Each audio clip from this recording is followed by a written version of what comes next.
Assalamu alaikum wa rahmatullah. Samih litaisha bisalamin. Samih litaisha bisalamin.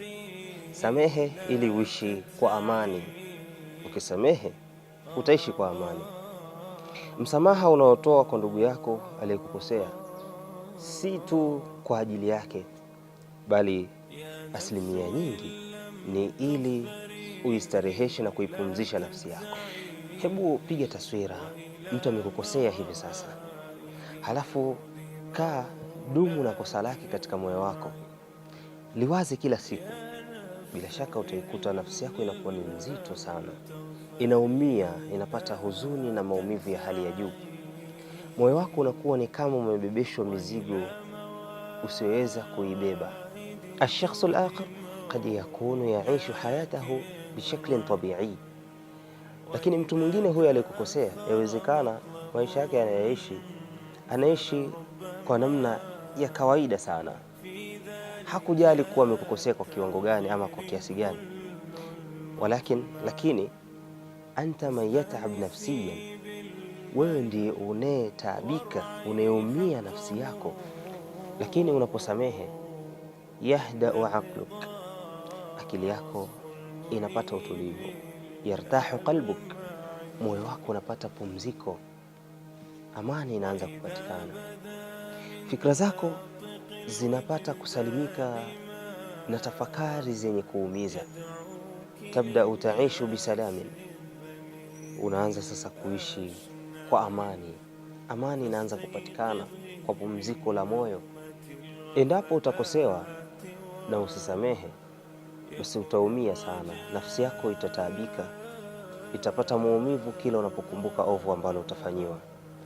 Lakini unaposamehe, utaishi maisha ya amani, ya utulivu, ya raha, tena raha ya hali ya juu.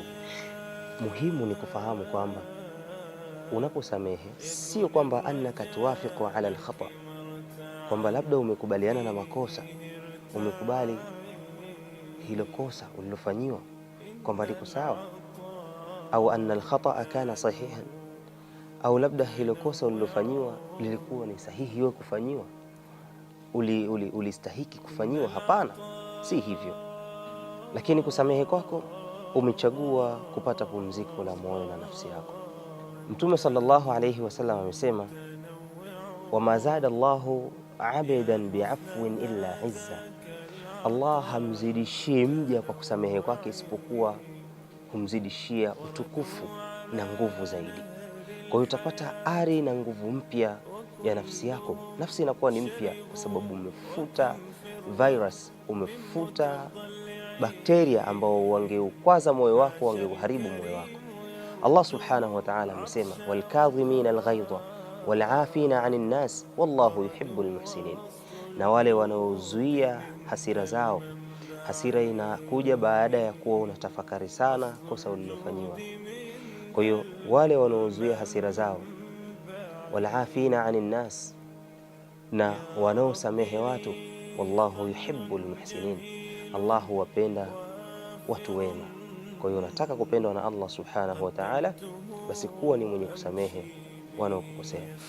Kadhalika Allah subhanahu wa ta'ala amesema, waman afa wa aslaha faajruhu ala Allah, na yeyote atakayesamehe na akatengeneza, akarekebisha pale alipokosewa au alipokosea, basi ujira wake upo kwa Allah subhanahu wa ta'ala. Fasfahi safha aljamil, samehe msamaha mwema. Barakallahu fikum, wassalamu alaikum.